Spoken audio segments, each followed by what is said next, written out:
Good morning and good evening to everyone. Welcome to the 18th session of our studies.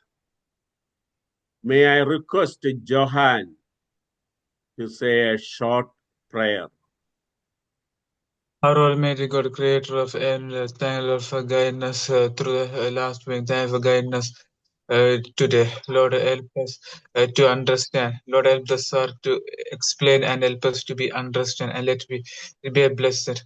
Lord, guide us and Lord, protect every systems. Everything in Jesus' name. Amen. Amen. I requested somebody to read the answers, but that person is not here. So I'm requesting Pastor Thomas Samuel from USA to read the answers, please, because we don't want to wait too long. And Brother Thomas Samuel, could you please read the answers for the 18th session, please?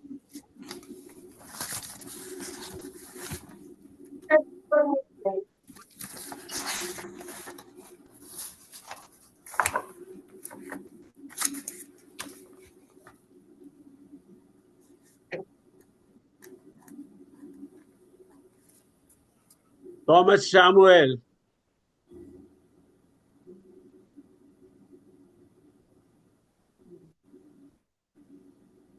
Line mute ആണ്, unmute ചെയ്യൂ.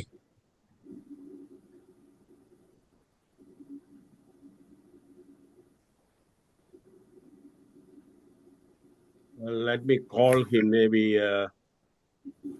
What can we do to help a mentally ill people and their families? Please give practical suggestions. The first one, approach and assess for risk of suicide or harm. Try to find a suitable time or place to start a conversation with the person, keeping their privacy and confidentiality in mind. The right setting can encourage openness and allow them to share their feelings.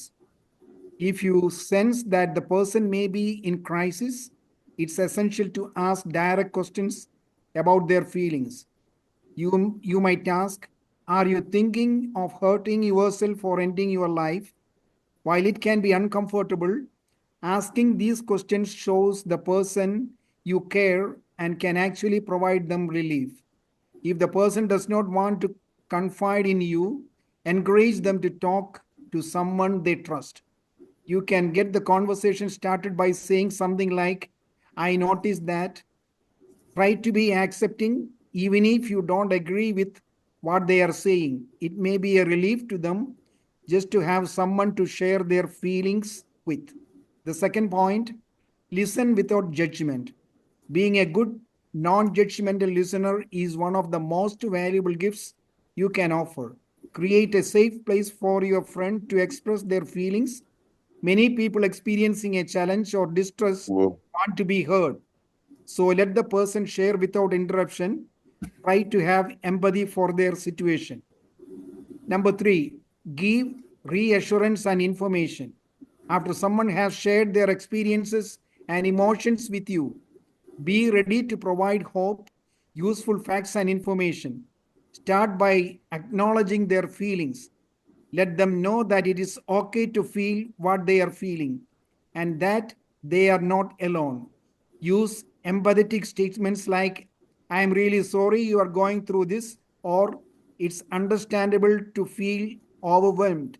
Validating a person's emotions can help them feel heard and respected, and your reassurance can be powerful. Number 4, encourage appropriate professional help.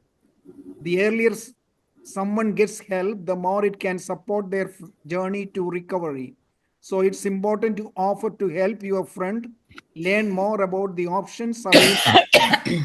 If you sense that they are struggling, gently suggest that they consider speaking with a mental health professional. Offer to help them find a resource. You can even accompany them to their first appointment if they feel anxious about it. Point number 5, encourage self-help and other support strategies. Supporting someone with their mental health involves encouraging them to take an active role in their own well-being. This can be empowering and can help them build resilience. You might help them identify their support network programs within the community and create an emotional and physical self-care plan.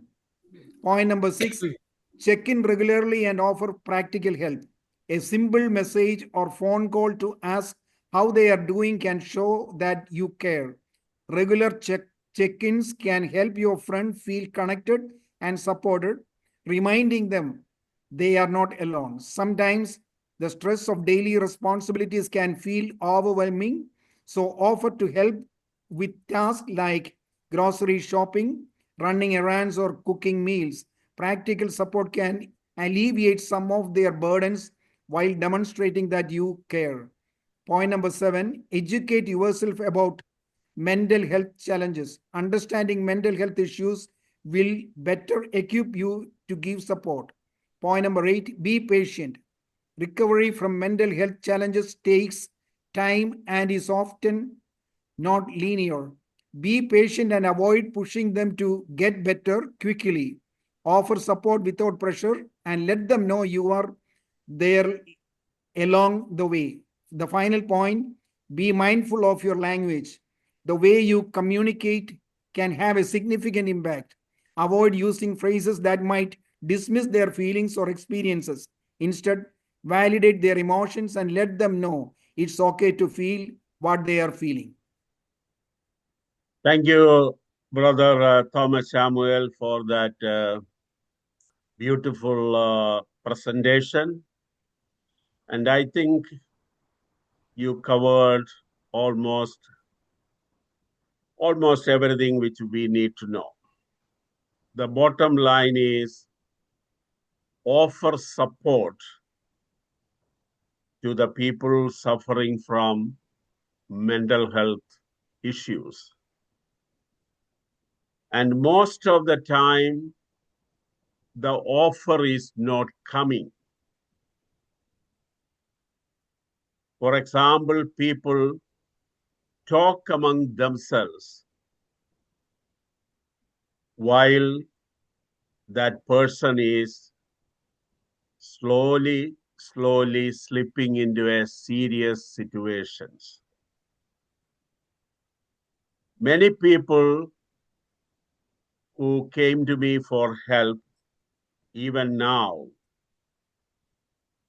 they wait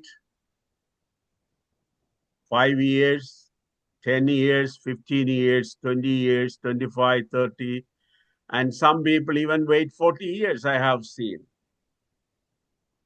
or even longer. And by the time they seek professional help, it's too late. It is too late. But then we have to try our best. And in this last many years, like 5 or 10 or 15 or 20 years, they have developed a lifestyle which is very hard to change. Very hard to change. So seeking early help is the best solution. I am going to discuss, if time permits, 2 items today. The first part is hiding mental illness and its consequences. And then we will go into what the community, what the church, what the society can do if the time permit. Hiding mental illness, I believe it is a serious problem, very serious problem. Most people like to hide their sickness because of the stigma attached to it. Can you imagine a situation, somebody in your workplace or in the church or in the school say to somebody, I have this problem. If it is a physical problem, say like back pain, cancer, or anything, we usually have some sympathy and some people have some empathies. But when it comes to mental illness, we all try to, or most of the people try to talk behind that person and try to find some fault. Hiding mental illness is referred or known as masking or concealing a stigmatized identity. And this can lead to a lot of problems like emotional burnout, worsening of symptoms, delayed treatment, and also terrible social isolation. I don't think many people want to identify with a mentally ill person. That is the main reason they hide. Recently, I went to a church. I knew somebody there. I talked to that person many times. And that person told me when he met, the doctor has reduced the medicine. And then he gave me the name of the medicine, which I am familiar. Then that person said, my workplace is very accommodating. And then that person told me, since you have experience and you can understand, I am sharing this with you. I was so happy. I assured him my prayers and support. I know him for a few years. And whenever he come to the church, whenever I go to that church, he share his pain, his agony, developments, everything with me, because we established a connection. I will just read some points. If we hide mental illness, what is going to happen? Emotional burnout, or people become exhausted because they are trying to suppress their true feelings or emotions or their behaviors.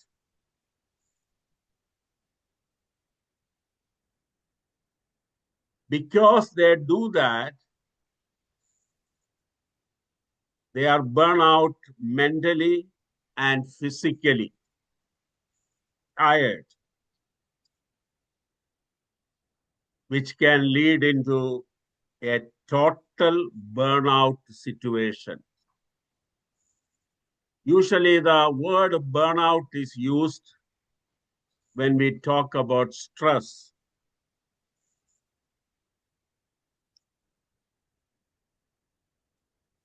And secondly, what happens is their symptoms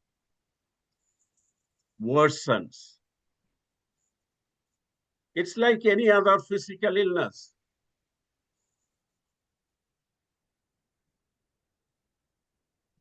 Early treatment, early diagnosis is the best solution. But if we hide it, it goes from one stage to another stage. And by the time the patient comes to the doctor may say, we can try this. But if they have come in the early stage, lot of solutions. Thirdly, in continuation of the second point, delayed treatment.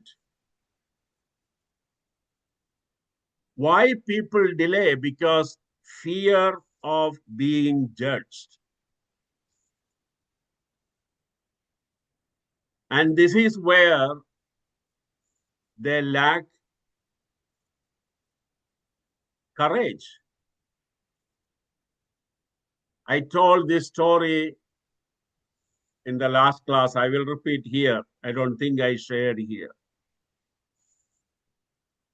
When I was having my practice back in India,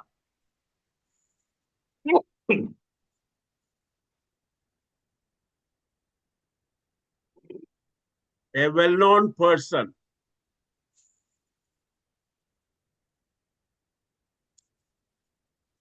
he has a doctorate in some medical field.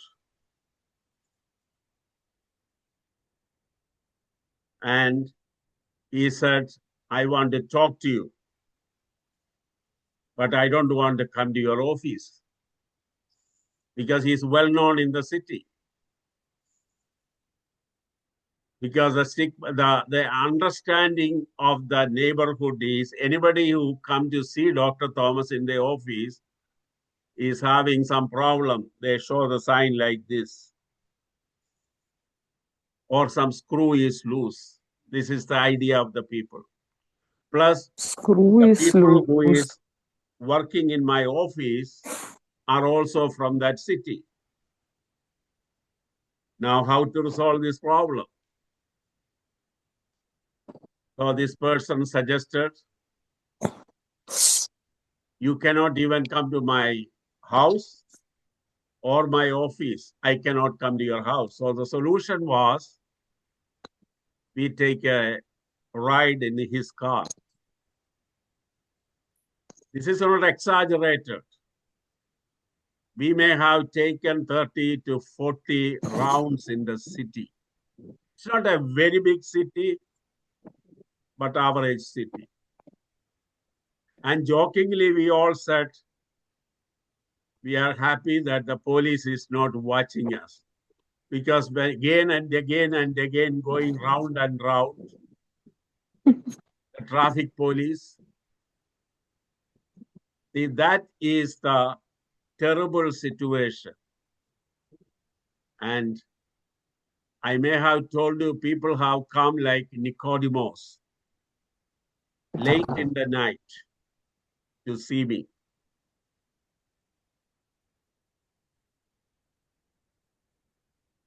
Even here, when people call, some people ask, who is your neighbors? People are afraid. And then social isolation is a big problem.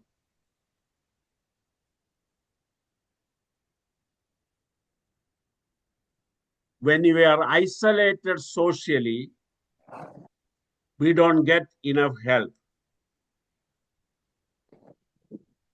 because you are hiding the severity of your problem.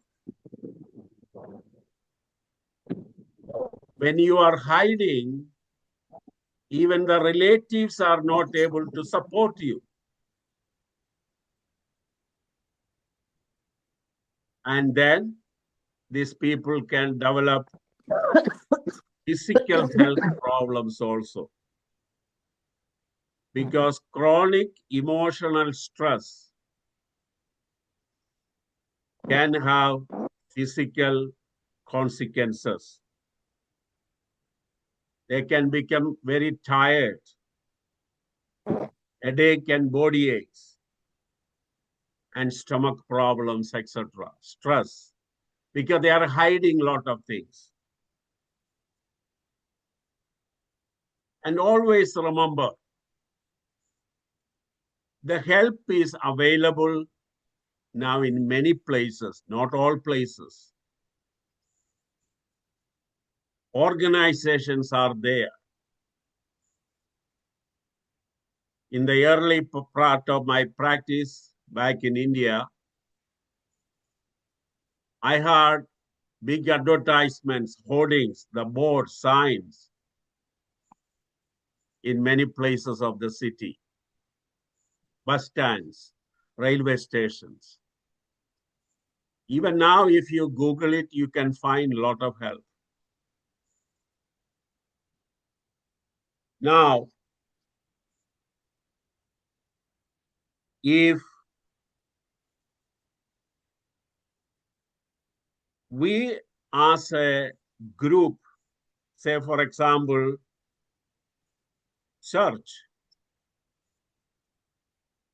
try to suppress this mental health issue, this is what is going to happen.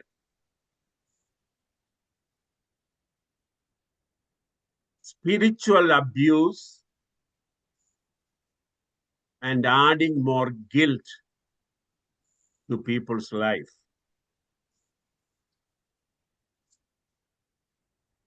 People are told their mental health struggles are the result of lack of faith or unconfessed sin. We dealt with all this subject before. Everything is the consequence of sin, the fall of man in the Garden of Eden. There is no denying of that reality. I have seen people attributing the consequences are because of the sin they committed for physical problems. Yes, you have a point, we are right. But when you say this thing, you are adding guilt into some people's life. We already dealt with another major subject, demonic possession. I'm not going to go through that again. What happens when you tell this to the people?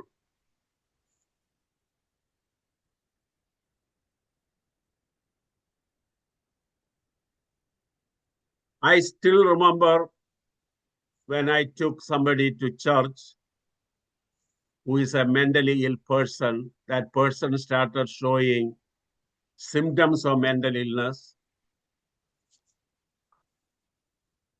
One leader of the church, when I say the leader, it can be anybody, bishop, pastor, elder, or some church leader.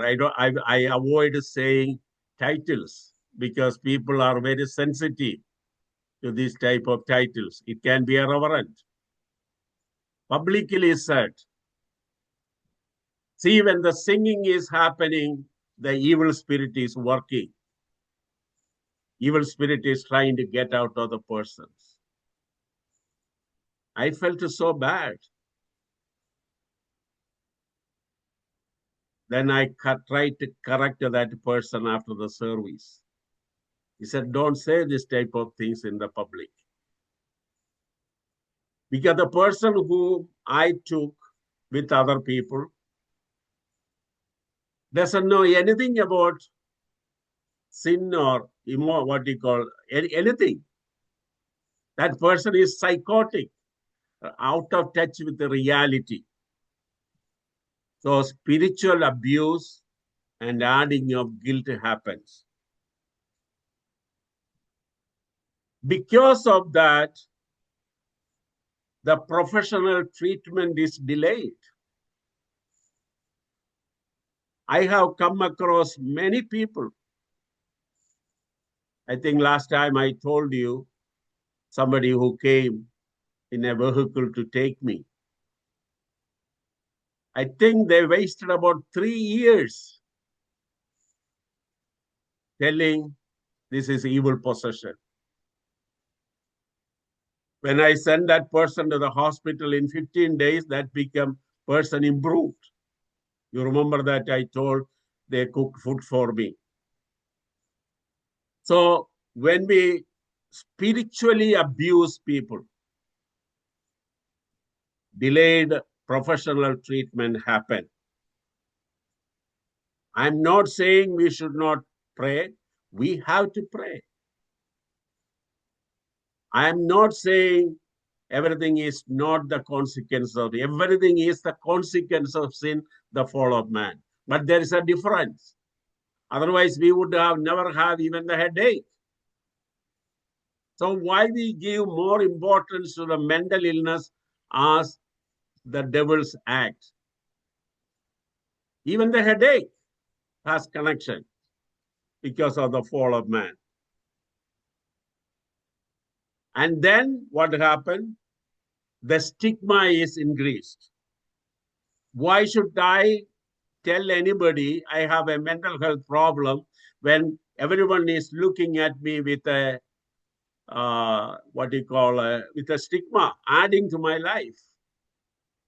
I'm a horrible person, bad person. When mental illness is treated as a moral failing or as an item of shame, source of shame, they suffer in silence because we don't want to be judged by other people. Cut off from the fellowship. How many people want to invite even a person with a mild mental health issue to a marriage function?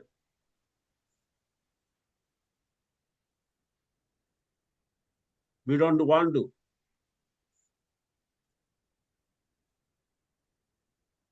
But bringing them into the society will bring more help. If anyone has time, I encourage you to read. I encourage you to see a movie, Beautiful Mind. It happened in a famous university in America, one of the Ivy League colleges.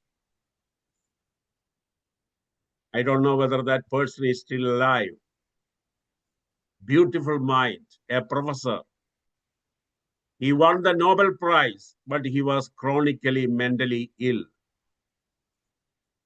I don't have time to go into details. If you have time, go and see that movie, beautiful movie. I think I have seen it 2 or 3 times. Beautiful Mind is the name of the movie.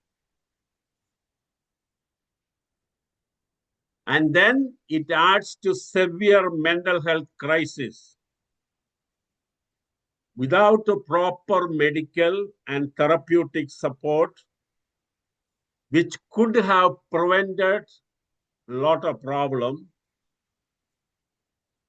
For example, depression, which can be treated,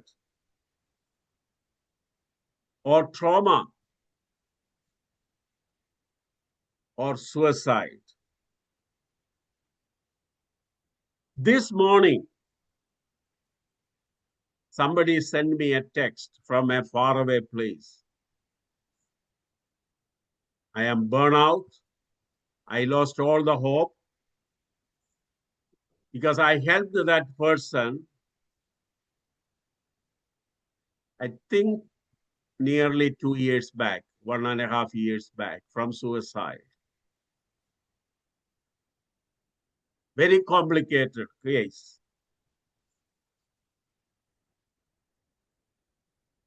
All what the church people and the few friends and even the family, what they are telling is adjust.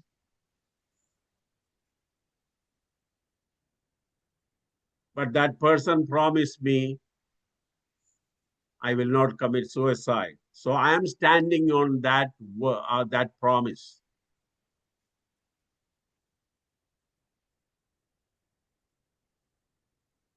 So this is what many people do to other people.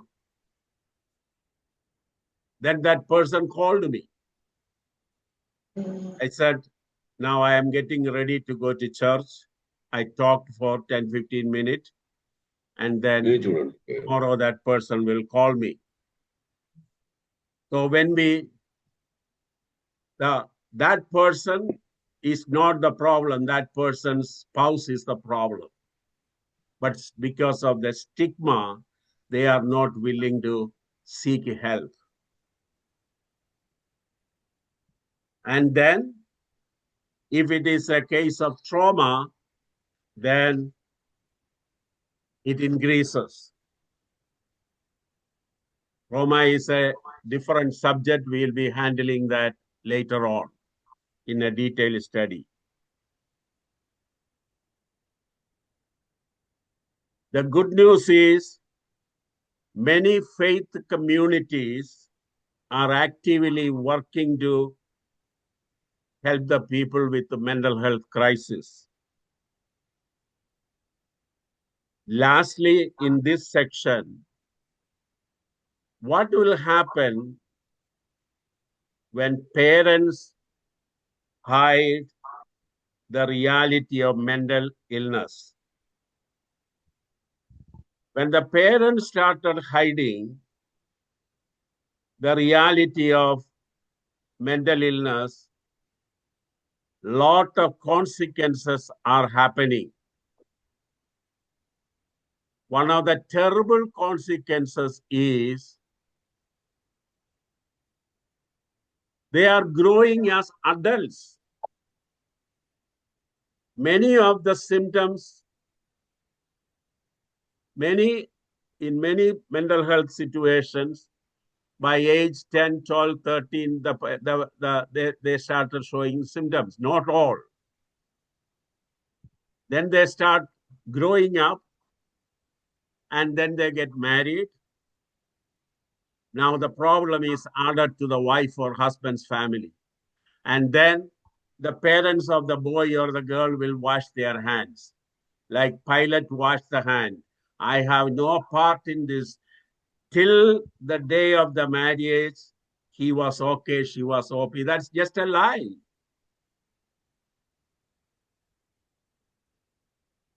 So when parents hide the reality of mental illness, it's a terrible consequence.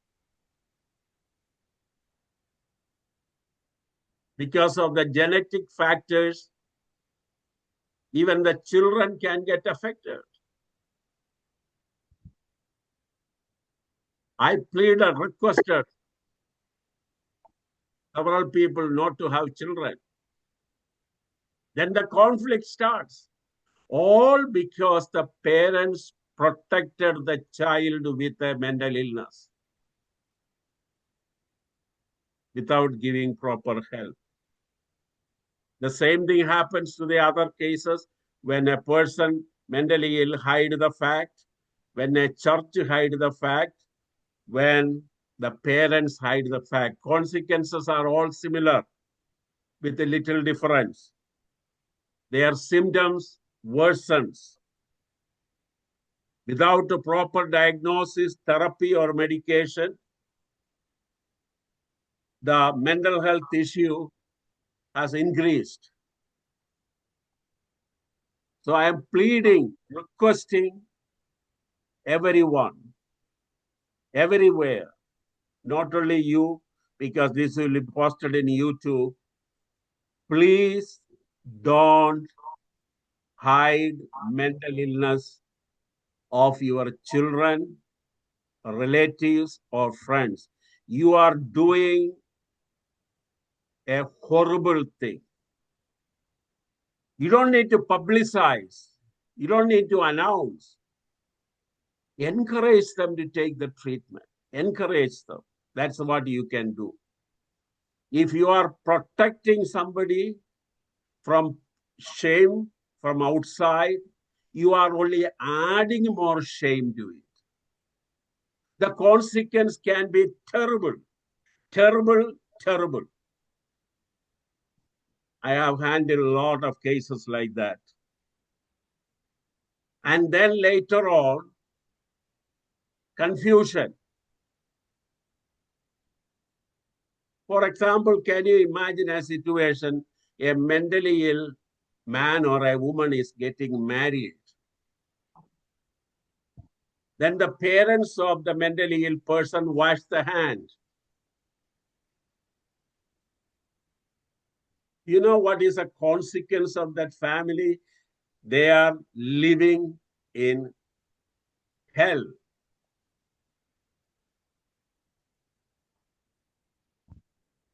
So hiding is, I think that's the terrible sin you can do. Hide, don't hide. Protect them with the proper treatment.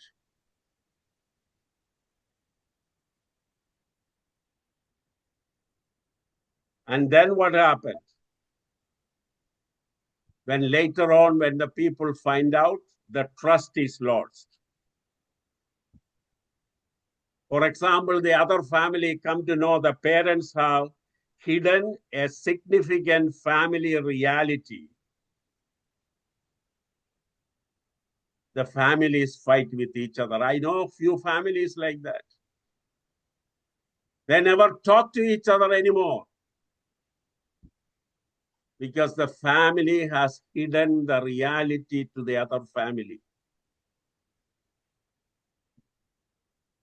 Terrible. And then what happened? As this person grows up, they are very hesitant to seek help. They will say, why should I seek help? So in closing, all I can say is protect the mentally ill, but not by hiding. That's a terrible thing you can do to somebody in their life. If you have any issues, if any one of us have issues, I should be honest enough in seeking help.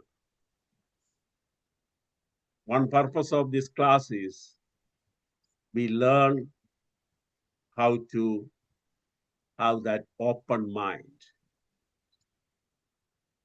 Now, last portion, I don't know whether we'll be able to finish. I will try. As a faith community, say the church, or even an organization, forget about the faith alone. Your association, maybe a housing association, or like-minded people having a group. Of course, church is also a faith community. Always remember, first point, we have a great responsibility and role to play for the caring of mental and emotional problems. You remember the first thing I told in the beginning of the class of this year.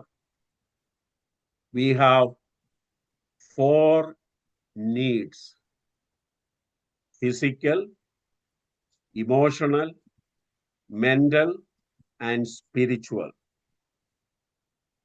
So the community in which we are involved, say a church or any religious organization, whatever the community you belong, you have a responsibility to care for the other person.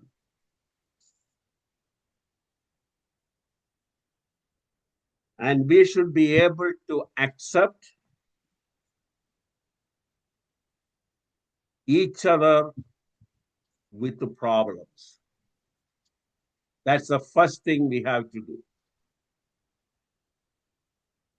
As you all know, I don't have time even to read all my notes because of the lack of time. But instead of that, what do we really do?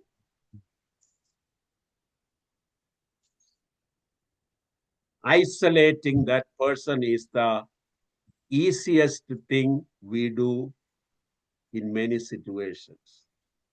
Isolate them. That is the biggest abuse you can do to a person.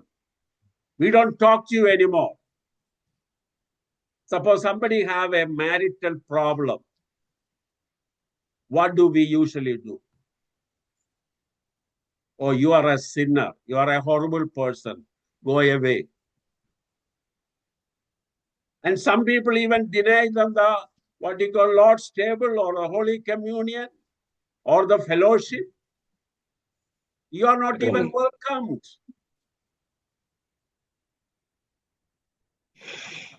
This is the attitude of Pharisees, which Jesus rebuked. Jesus associated with Pharisees, also everyone, the sinners. What do the Pharisees and the leaders of that time said? Oh, this man is associating with the sinners. What did he say? I came to seek the lost. The same way, mentally ill people are our brothers and sisters. We have no right to abuse them or isolate them from our fellowship.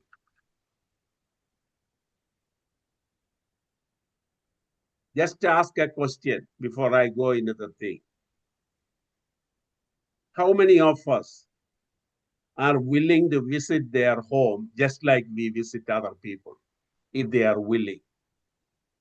How many of us are willing to invite them to a festival, a marriage, or a housewarming? Hardly anyone. Number two, just examine our attitude.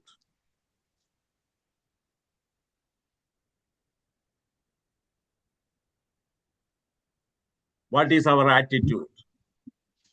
Mental illness is mainly caused by insufficient faith or inadequate commitment. That's a very wrong attitude. We already discussed all these things when we dealt with the evil possession and everything.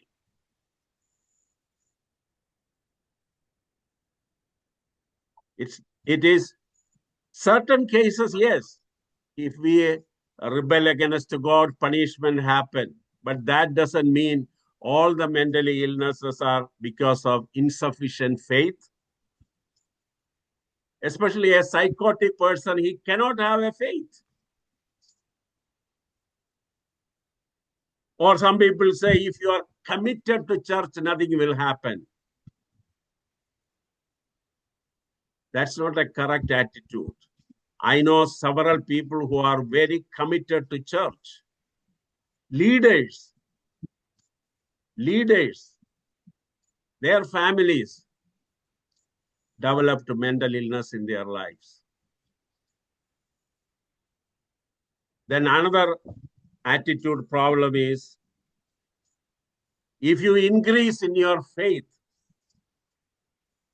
when a person is severely ill, how can he develop his faith?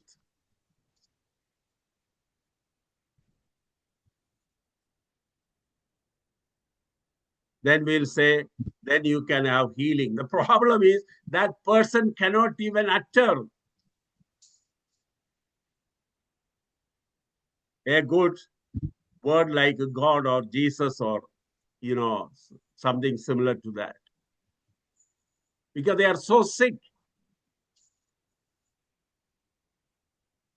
And thirdly, our attitude is because of your personal sin or disobedience to God. In general, yes, I repeatedly said this to emphasize everything is because of the fall of man. There's no denying of that. But if you accuse somebody because you committed some sin, I have seen innocent children born with mental health issues. What do the sin they committed? And then we say, oh, they are parents. What did Jesus say in one example about the blind man? No, he nor the parents did anything wrong, anything committed sin. And then we also say mental illness is because of the demonic activity. We already touched on that previously. Or we say, oh, it's a root of the family problem. There is a root in the family. Yes, there may have been family problem, mental illness in the family, which we inherited. What we need to do is we need to have an attitude where everyone in the church fellowship are acceptable, whether they have a physical problem, whether they have a psychological problem, whether they have a spiritual problem, whether they have an emotional problem. We have to tell them, you are welcome. You are welcome to the fellowship. When I take classes in many churches, I plead with the congregation, plead with the pastors, plead with the leaders. You know what? If a mentally ill person comes to your church, give them the front seat if they are able to sit. If they are able, give them the front seats. Don't show them the isolation. Don't make them to sit on the last bench as though you are a horrible person in this community. No, don't do that. Number 3,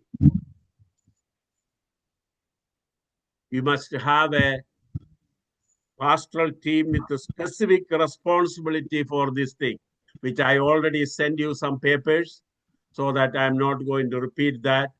The care ministry of the church. The team should have qualities of compassion, acceptance, patience, encouragement, and humility. I am working with a certain organization for this.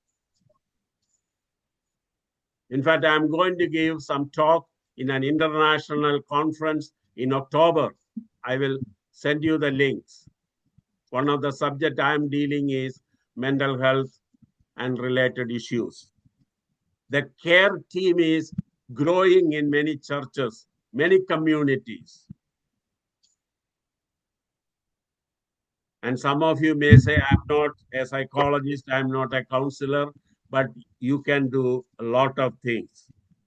It is not the qualification of the person, it is the qualities of the members which matters. Number 4, the team members can also be manipulated. So they need to have spiritual, physical, emotional, mental strength to handle it.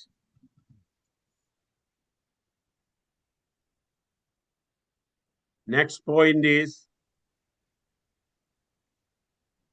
we must be able to identify people with mental health issues. I'll give you some ideas. People who appear to be anxious all the time. People who talk this and that, or they act in a strange manner. I have seen people sitting in some churches, they talk, they do this and that, they raise their hand.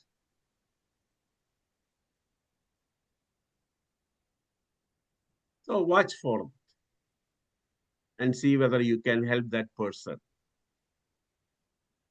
Or look for people who are very quiet or who don't talk to anybody in a fellowship or who don't mix with the people.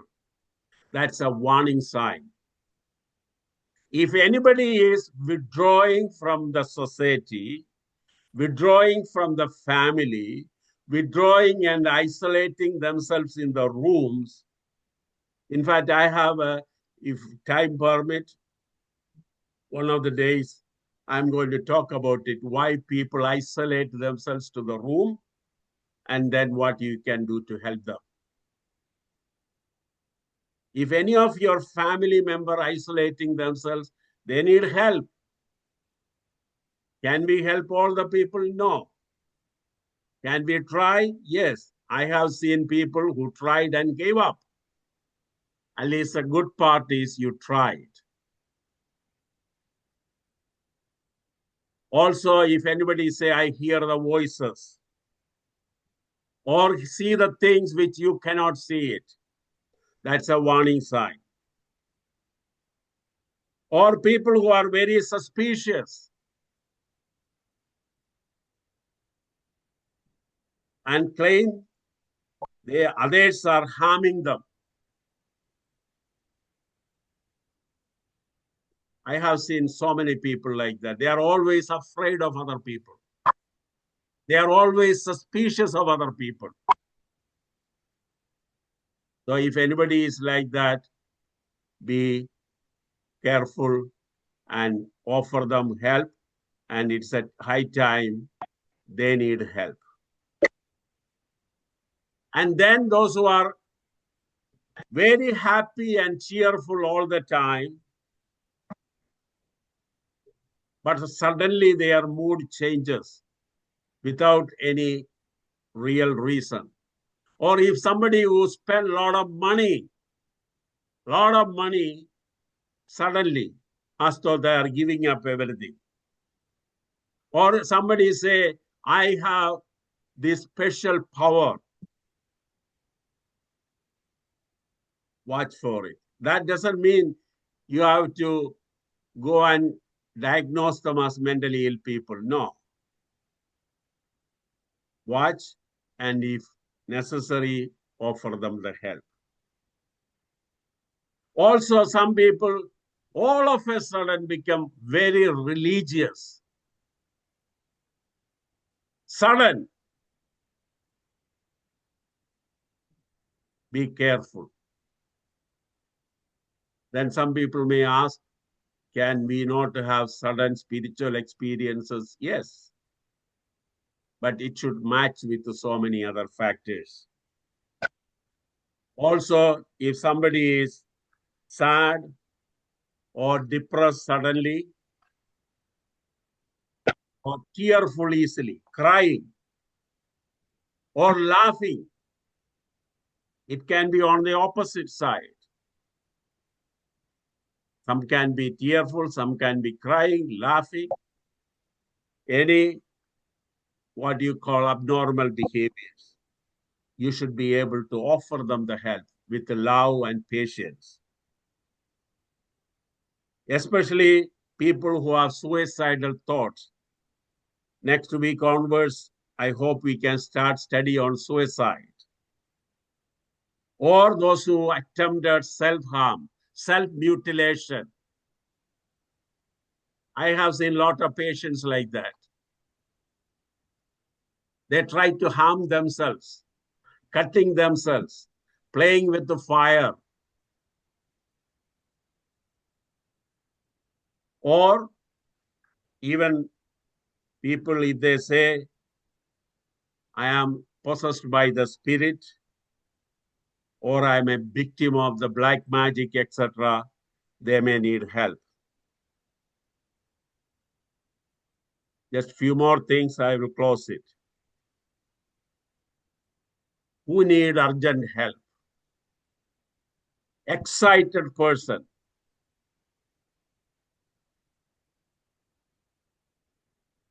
Suddenly somebody becomes so excited with no apparent reason. If you see somebody, calm yourself.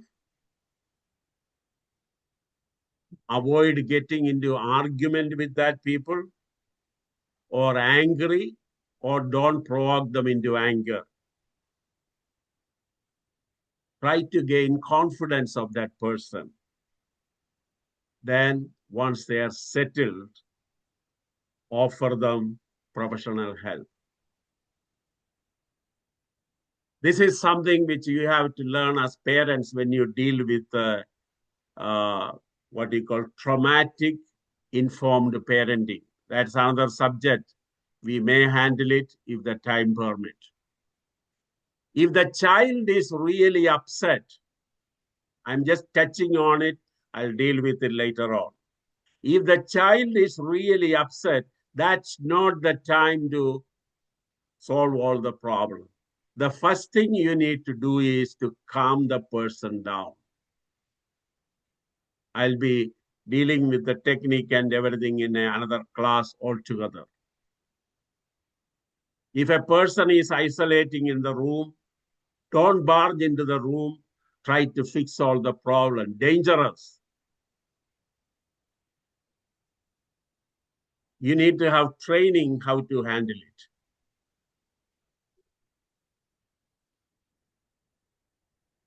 This is true when it comes to withdrawn person. I told you, people, those who are isolating themselves. Talk to the person and gain the confidence in a very calm and quiet manner. We need a lot of patience. The authority won't work there. Even if you are the parent, the authority won't work.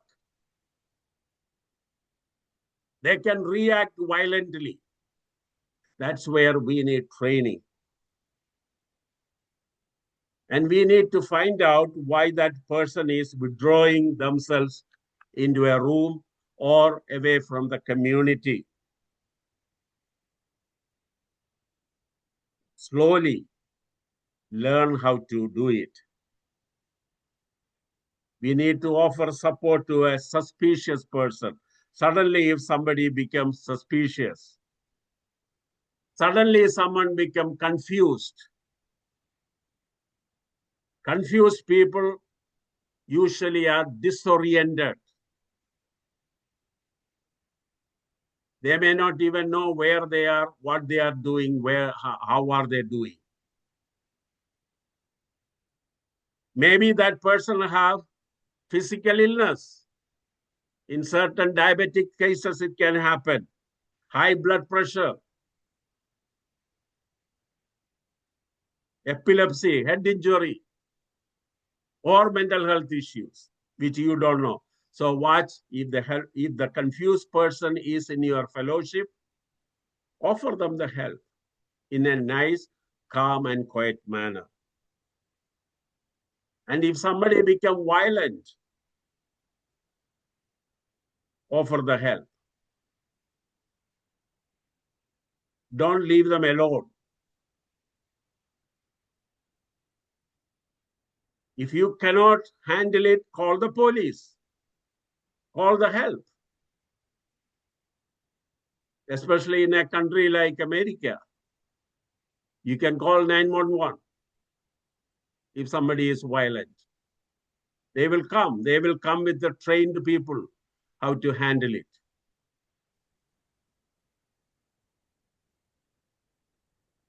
I handle a lot of violent people in my personal situation. And we already touched on suicide person who need urgent help.